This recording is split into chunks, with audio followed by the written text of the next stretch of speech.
माणूस म्हणून आपण क्षमाशील खरंच आहोत का? प्रेम करणाऱ्या व्यक्तीला क्षमा करणं सोपं आहे कम्पेअर्ड टू बाकीच्या व्यक्तींना. मी म्हणून उलट आहे. कारण ती व्यक्ती एवढी जवळची आहे, आपण त्याच्याबरोबर एवढं क्लोजली इंटरॅक्ट करतोय की मग आपल्याला ती गोष्ट ती व्यक्ती समोर असताना रिपीटेडली आठवते. दोन व्यक्ती भांडलेले आहेत आणि माझा सेल्फ रिस्पेक्ट आहे आणि मी त्या व्यक्तीकडे परत जाऊच शकत नाही, माफ करणं तर सोडून द्या. अशा वेळेला फॉरगिव्ह कसं करायचं? सो अशा केसमध्ये कसं आहे ना, आपल्याला जायची गरज नाही की त्याला जाऊन मी सांगितलं की मी तुला माफ केलं किंवा त्याने मला माफी मागायला यावी अशी अपेक्षा ठेवणं पण चुकीचं आहे. मनातनं पण माफ करू शकत नाही, मग त्याचा माझ्यावर काय इम्पॅक्ट होतो? ह्याचा इम्पॅक्ट हेल्थ इश्यूज.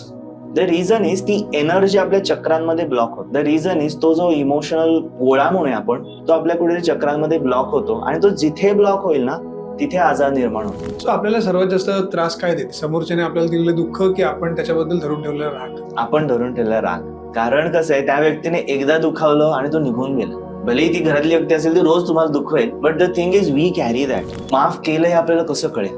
ती घटना, ती व्यक्ती आपल्या समोर येऊन आपल्याला न्यूट्रल वाटतंय, तेव्हा आपण समजू शकतो की मी याला माफ केलं. जेव्हा आपल्याला समोरची व्यक्ती वारंवार क्षमा करत राहते तेव्हा आपल्याला एक वेगळ्या प्रकारचं गिल्ट असतं.